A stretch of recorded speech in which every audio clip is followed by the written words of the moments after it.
Bonjour à tous, on va aujourd'hui commencer la méditation du prophète Ésaïe, puisque nous en avons terminé avec l'épître aux Éphésiens. Donc nous avons choisi à quelques-uns de commencer au moins le livre d'Ésaïe, puisque c'est un livre très long, puisqu'il fait au moins 66 chapitres, donc si on fait ça dimanche après dimanche, je pense qu'on en a pour quelques années. Donc on va commencer et puis on va voir jusqu'où on va, en espérant vraiment que le Seigneur nous instruise au fond du cœur par ses oracles prophétiques. On sait que la méditation du prophète Ésaïe a eu une grande importance dans l'histoire de notre mission. Donc je l'aborde avec un peu de crainte. C'est difficile parfois de s'approprier un texte qui a eu tellement de poids dans notre passé, mais j'espère que le Seigneur nous fera la grâce de recevoir quand même quelque chose pour nous aujourd'hui. Donc je vous invite à lire à partir du chapitre 1 et du verset 1, le prophète Ésaïe. Révélation reçue par Ésaïe, fils d'Amoz, au sujet de Juda et de Jérusalem sous les règnes d'Ozias, de Jotham, d'Akaz et d'Ézéchias, roi de Juda.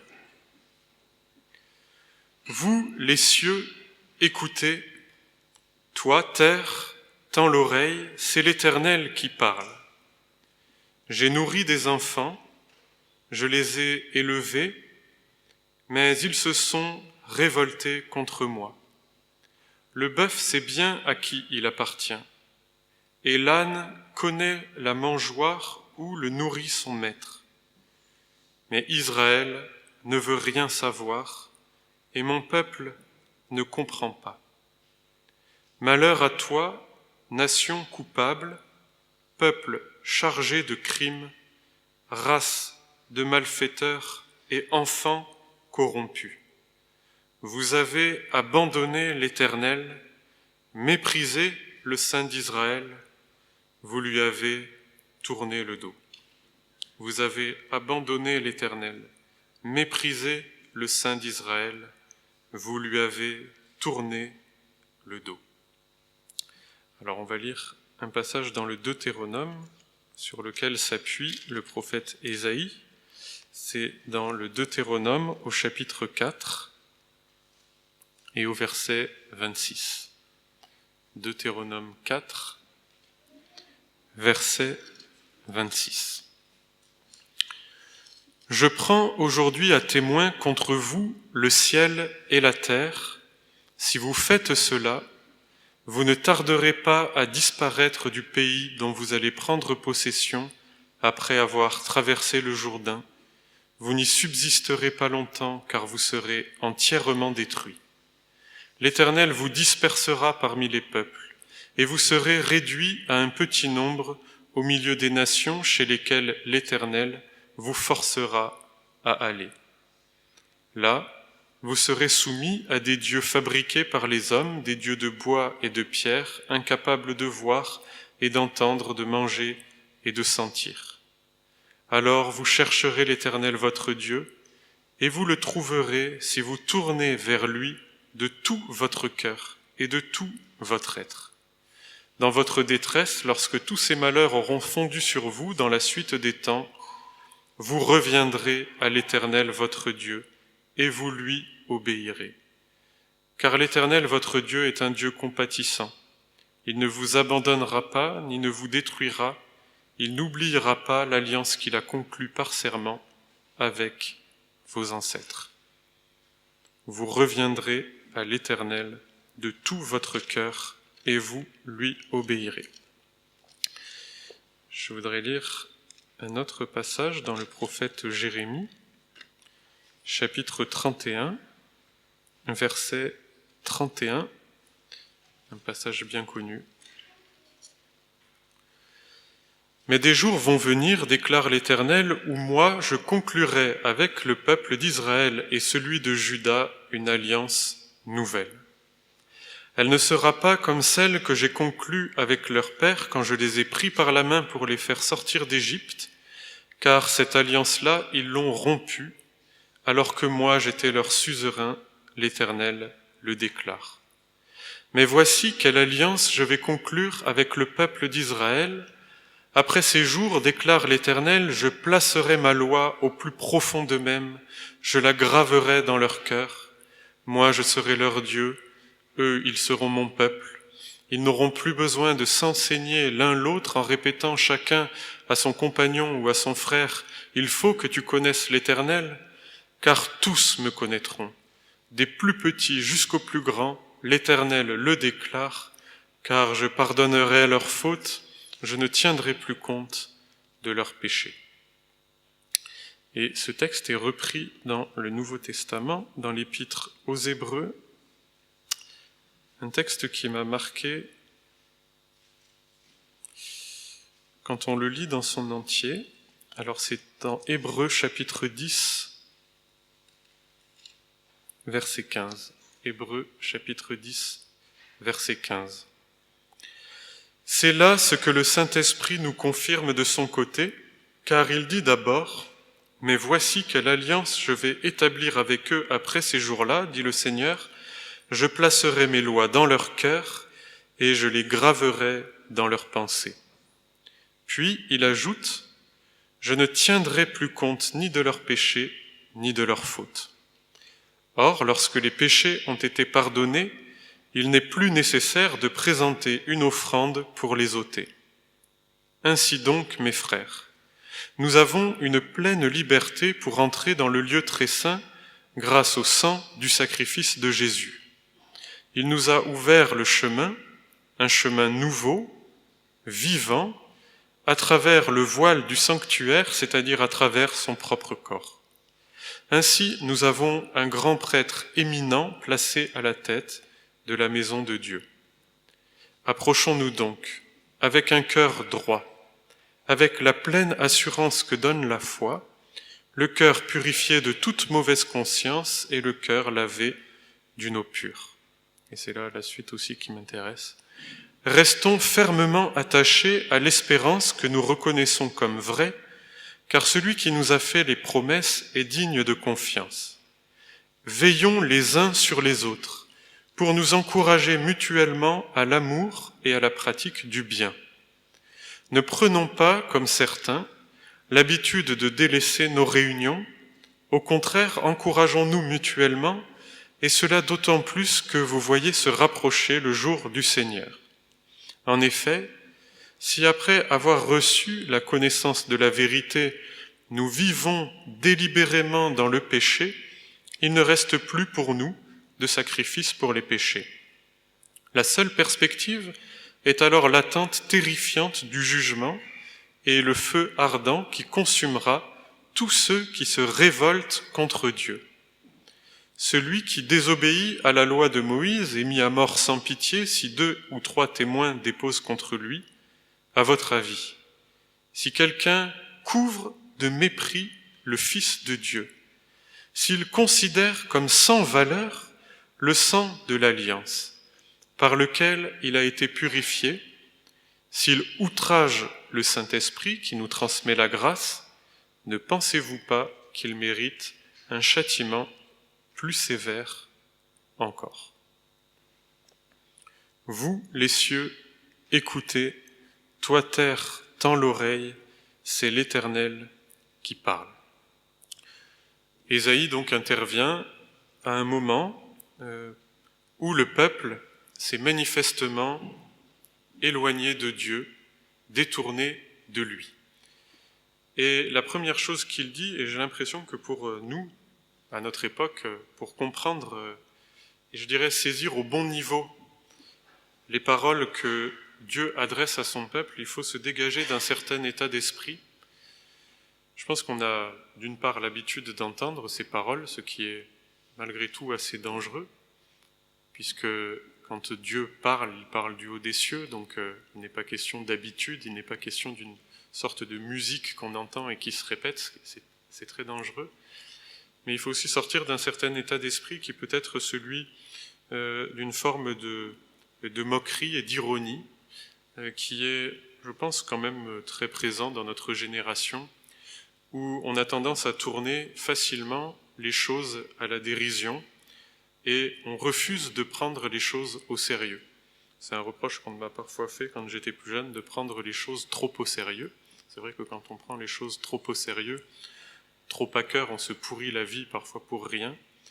Mais quand même, quand on grandit à l'écoute de la parole, on apprend quand même à prendre les choses au sérieux, à les mettre à leur juste place, à leur donner leur juste portée.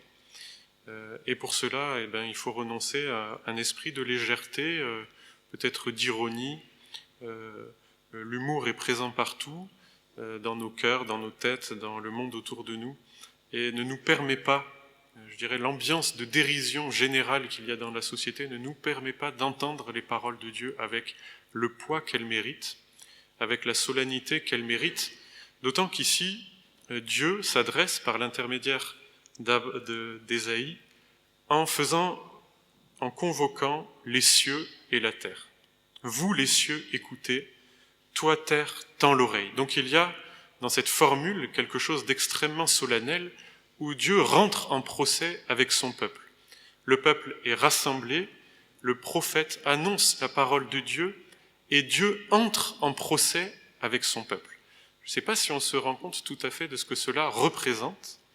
Un Dieu créateur, tout-puissant, juste, saint, qui rentre en procès avec son peuple. Il a des reproches à lui faire, il a des choses à lui faire comprendre, à lui dire, et il entre en procès avec lui. Sur quelle base est-ce qu'il entre en procès avec lui? Il entre en procès avec le peuple sur la base de cette alliance dont il parle en Deutéronome. J'en prends à témoin et le ciel et la terre, si vous vous détournez de moi, si vous ne mettez pas en pratique mes paroles, si vous ne vivez pas en communion avec moi, si vous vous révoltez contre moi, j'en prends à témoin le ciel et la terre, mes jugements s'exerceront contre vous. Donc ce moment où il convoque et le ciel et la terre sont un moment de rappel de l'alliance qu'il a passée avec son peuple à l'époque de Moïse, où il lui a promis de le bénir, d'être avec lui, d'être son soutien, d'être son salut, de vivre une relation de communion, ou comme un père avec ses enfants, mais en l'avertissant. Si tu t'éloignes et si tu te révoltes, alors j'exercerai mes jugements contre toi. Et Ésaïe intervient. Je pense que c'est une grande souffrance pour un prophète d'être sollicité par Dieu pour aller dire au peuple que Dieu entre en procès avec lui.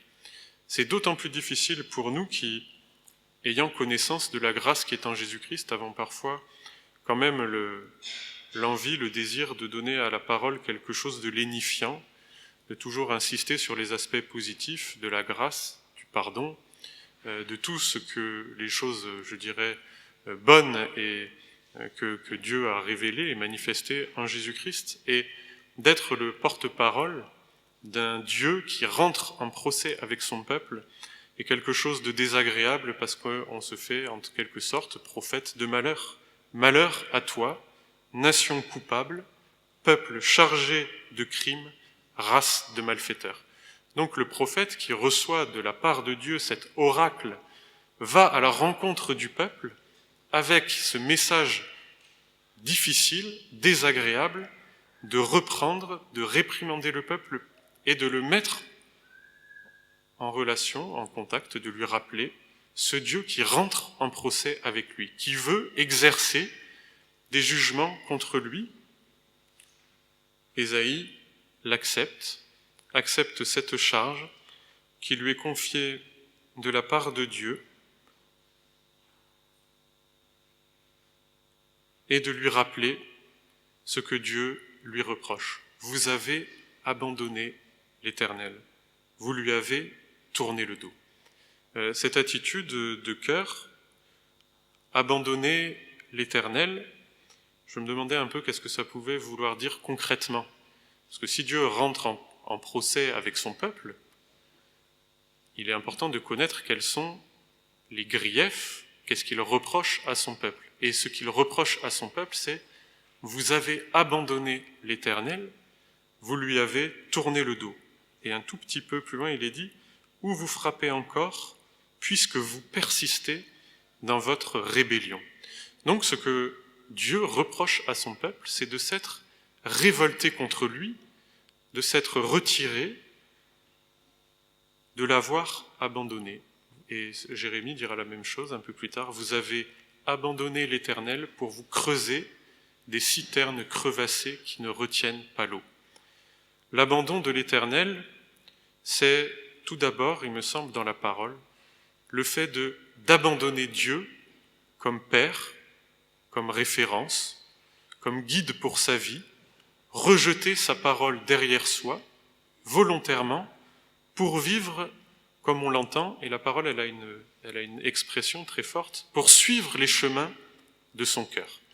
Suivre les chemins de son cœur. Dieu, sa parole, sa loi, la référence transcendante, majestueuse qu'il représente, devient un obstacle à la vie telle que nous avons envie de la vivre.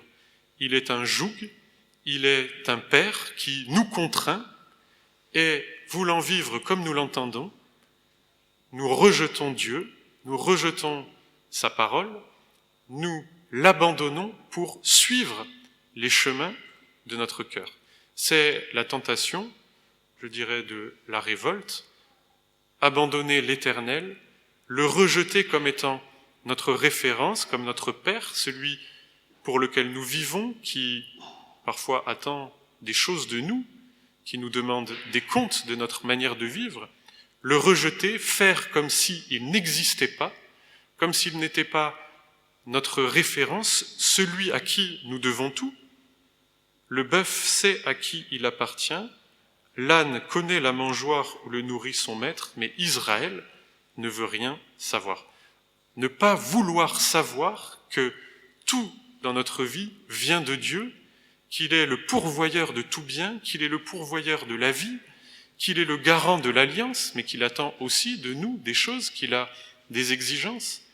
Vivre sans lui, vivre sans son alliance, vivre sans sa parole, c'est cela, abandonner l'Éternel.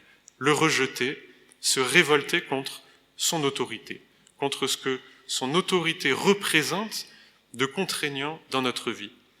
Il est très évident que le fait qu'il existe un Dieu transcendant, qui fait connaître sa volonté par sa loi, par sa parole, suscite et révèle dans nos cœurs notre révolte. Nous sommes des hommes qui, depuis Adam, voulons vivre de manière indépendante, voulons suivre les chemins de notre cœur. Ce que nous portons en nous-mêmes dans notre cœur, de désir, de convoitise, de soif de liberté, cherche à s'accomplir. Et c'est là le cœur dans la parole, j'y reviendrai.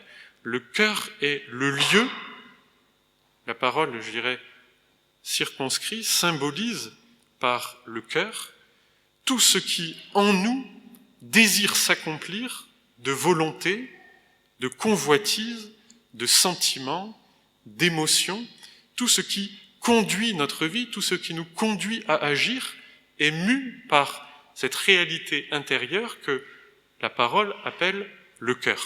Ce cœur nous invite, nous pousse, est le moteur à suivre ses propres chemins, ses propres voies, et ceux-ci, nous dit la parole, sont contraires à ceux de l'Éternel.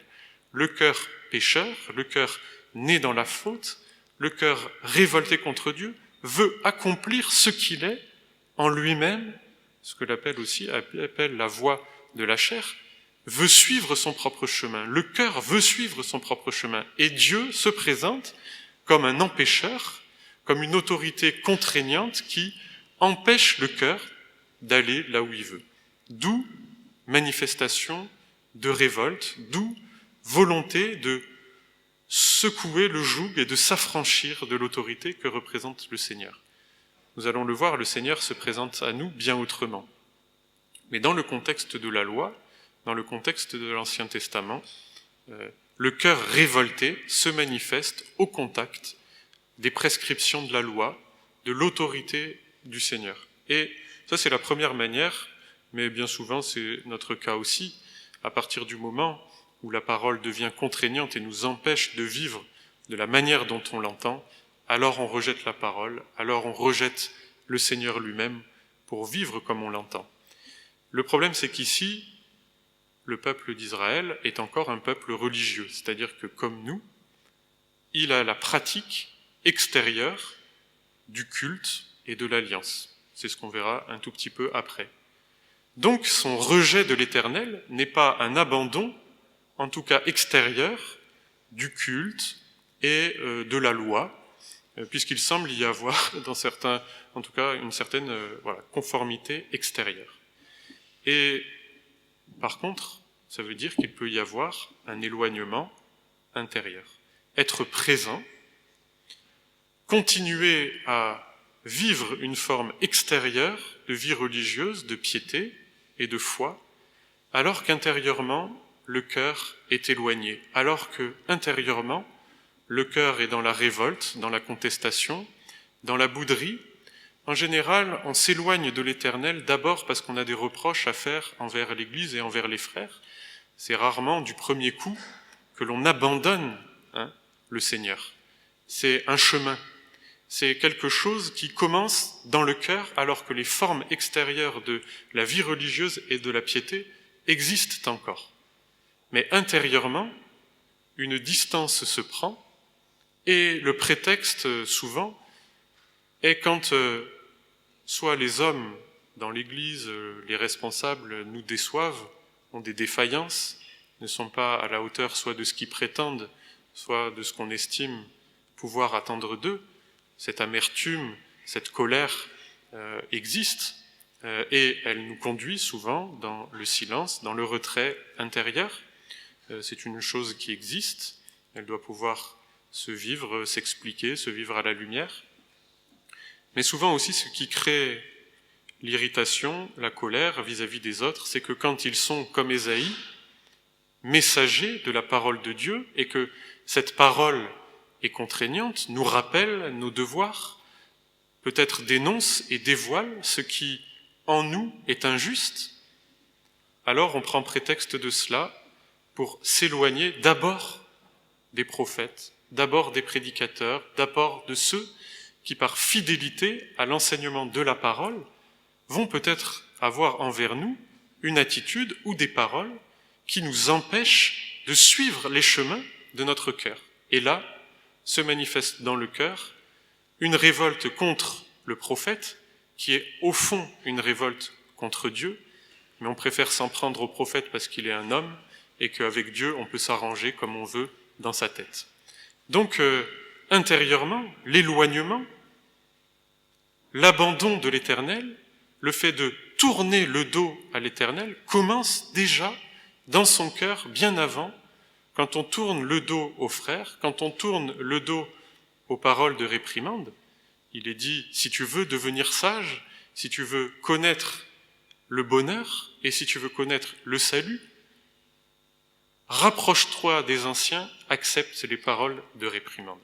Donc si on veut être gardé dans l'alliance, protégé, c'est dit dans les Proverbes, rapproche-toi des frères, de ceux qui ont la crainte de Dieu et accepte leur réprimande. L'insensé, le stupide, refuse la réprimande. Il ne va pas s'en prendre à Dieu directement, il s'en prend d'abord à ceux qui rappellent ce que Dieu demande, on s'en prend d'abord, on s'éloigne dans son cœur. Dès qu'il y a quelque chose qui nous contrarie, dès quelque chose qui ne va pas dans notre sens, et cette attitude-là, la parole la dénonce comme étant une attitude coupable de révolte, non pas seulement envers les hommes, mais de révolte contre Dieu. Ésaïe, le prophète, est représentant de Dieu. Les paroles qu'il annonce, la justice qu'il réclame de la part du peuple, n'est pas quelque chose que lui-même a institué et que lui-même veut imposer aux autres.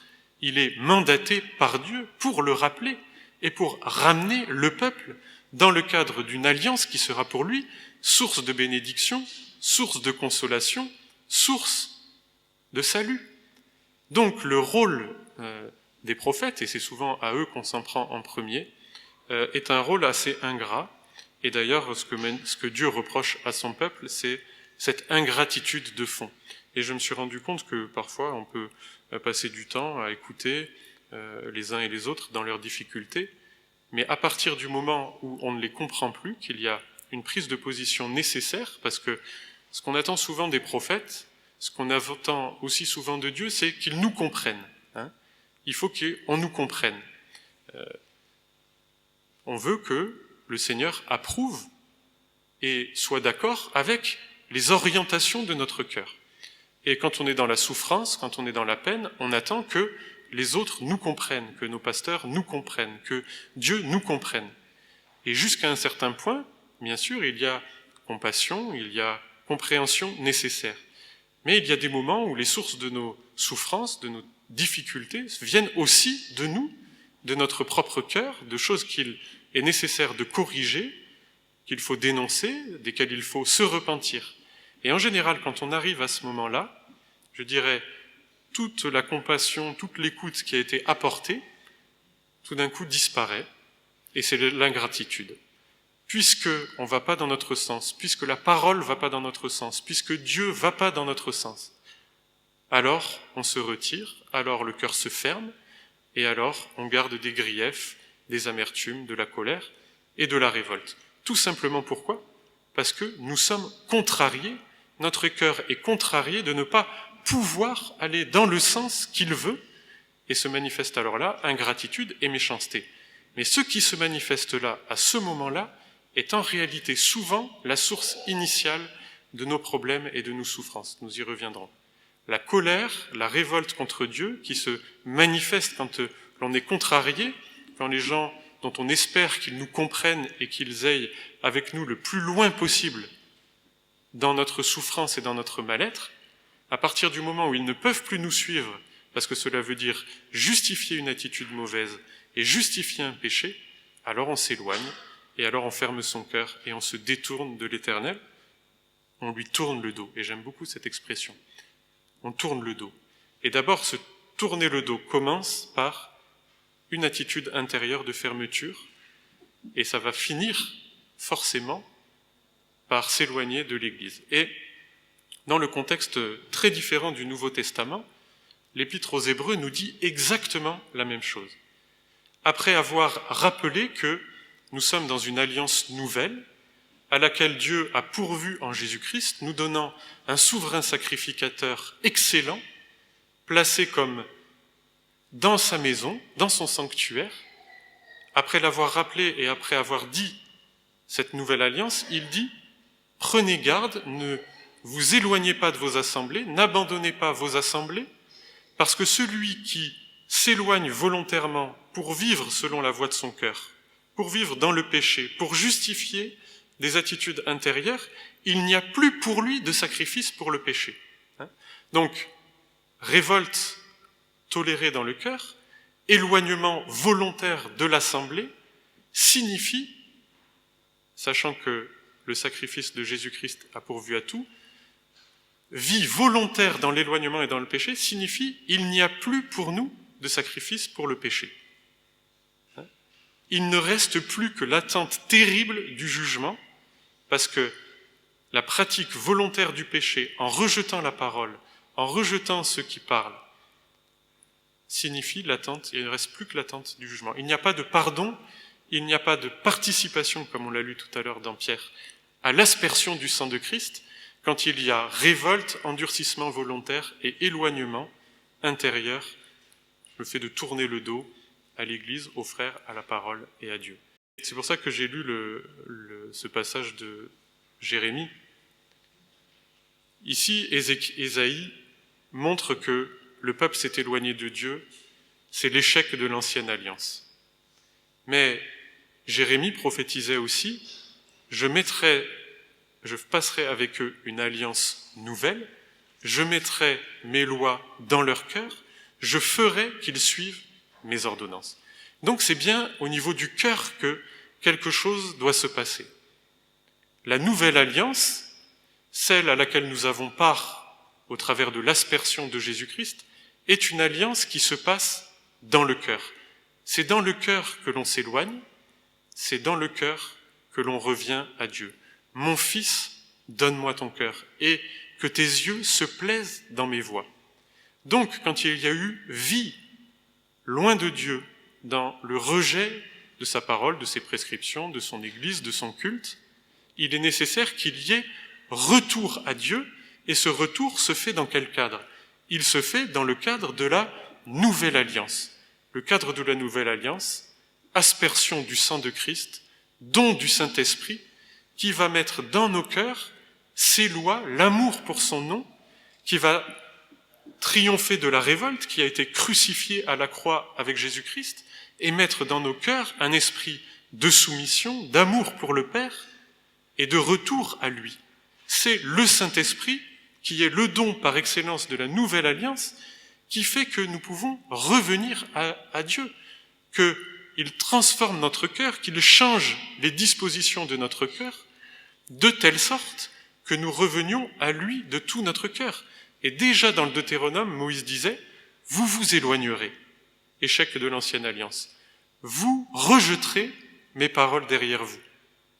Mais si vous revenez à moi de tout votre cœur et de tout votre être, alors je serai pour vous votre Dieu et vous serez mon peuple. Je ne serai pas un Dieu sévère, je suis un Dieu compatissant et je vous accorderai à nouveau ma bénédiction. » Il y a donc, lorsque le cœur s'éloigne, lorsque le cœur s'endurcit, avant qu'il ne soit trop tard, la nécessité d'entendre la parole de Dieu qui nous dit « Mon fils, reviens à moi, que ton cœur se plaise dans mes voies, donne-moi à nouveau ton cœur. » Et l'apôtre Paul disait ça aussi aux gens qui s'étaient fâchés contre lui. Parce que souvent, comme je l'ai dit tout à l'heure, on commence par s'éloigner en s'éloignant des serviteurs de Dieu. On commence par rejeter les serviteurs avant de rejeter Dieu. Et il dit, mais est-ce que vous vous êtes trouvé à l'étroit dans notre cœur? Vous me rejetez, mais est-ce que vous vous êtes trouvé à l'étroit dans notre cœur? Non.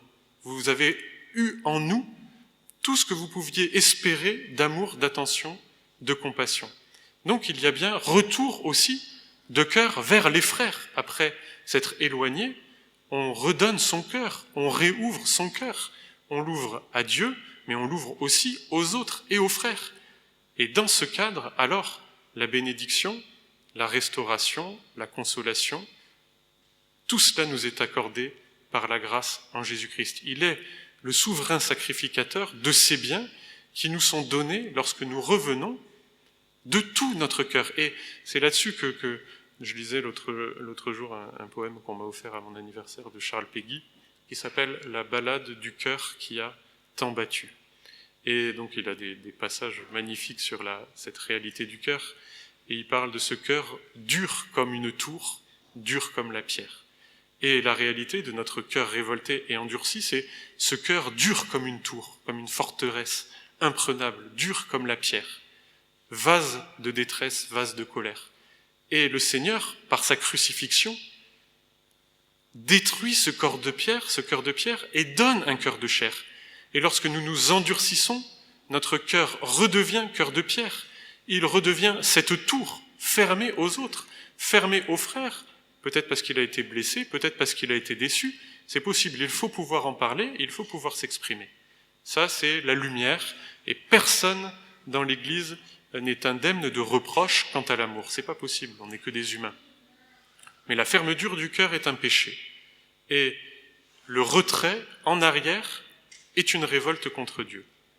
Et à partir du moment où ces choses sont reconnues, que l'appel de Dieu qui s'adresse à nous comme à des fils, reviens à moi, peuple infidèle, reviens à moi, ne sois pas comme un bœuf ou comme un âne, reviens à moi comme un fils, alors à ce moment-là, il peut y avoir la bénédiction. Et il me semble, en plus, en lisant le prophète Ésaïe, qu'il décrit de manière quand même très, très réaliste, je pourrais dire, l'état du protestantisme ou de l'Église aujourd'hui, et je crois qu'il y a quand même beaucoup d'enseignements à recevoir. Si nous voulons la bénédiction de l'Éternel sur l'Église, un renouveau dans l'Église en règle générale, eh bien ça commence par nous. Déjà que notre cœur accepte d'être brisé par l'amour du Père qui nous ramène à lui, qui nous rappelle à lui, par l'intermédiaire des prophètes, que notre cœur s'ouvre à nouveau à son amour, que notre cœur s'ouvre à nouveau à l'amour des frères et que nous nous gardions de nous éloigner dans la révolte, dans le dépit, dans l'amertume, en abandonnant nos assemblées, comme il est dit, puisqu'il ne reste après que l'attente terrible du jugement, puisqu'il n'y a pas de sacrifice pour ceux qui vivent volontairement dans l'éloignement et dans le péché. Que le Seigneur fasse résonner cet appel à nos cœurs. Il le fait par amour pour que nous soyons au bénéfice de son alliance en Jésus-Christ. Je vous invite à prier, et si 2 ou 3 veulent prier, sentez-vous libres. Seigneur, nous te demandons pardon pour l'étendue de la révolte de nos cœurs et notre endurcissement. Pardonne-nous pour ce cœur de pierre, endurci, amer, et dans la contestation, pardonne-nous aussi de ne pas supporter les contrariétés, de ne pas pouvoir suivre en toute liberté les chemins de nos cœurs, nos convoitises et nos désirs, et que lorsque nous sommes rappelés à l'ordre, nous avons tant de mal à l'accepter et à le supporter. Mais Seigneur, nous nous humilions devant toi à cause de ta grâce manifestée en Jésus-Christ, et nous te demandons ton Saint-Esprit pour qu'il change nos cœurs de pierre en cœurs de chair, pour qu'il détruise cette forteresse de dureté et de méchanceté. Nous venons à toi, Seigneur, dans la foi, parce que tu as accompli l'expiation et que nous avons part à l'aspersion du sang de Christ par la foi, qui nous lave, qui nous purifie et qui nous transforme, pour que nous devenions obéissants, fidèles, et que nous bénéficions de toutes tes promesses, de ta consolation et de ta guérison. Je te prie encore, Seigneur, s'il te plaît, de nous bénir et de nous conduire dans les temps qui viennent, dans la méditation du prophète Ésaïe, pour que ces paroles ne soient pas des paroles en l'air que l'on entende, mais qu'elles aient une pleine incarnation dans nos cœurs et dans nos vies, que ton Saint-Esprit s'adresse à nos cœurs, c'est à nos cœurs que tu parles, c'est eux que tu veux.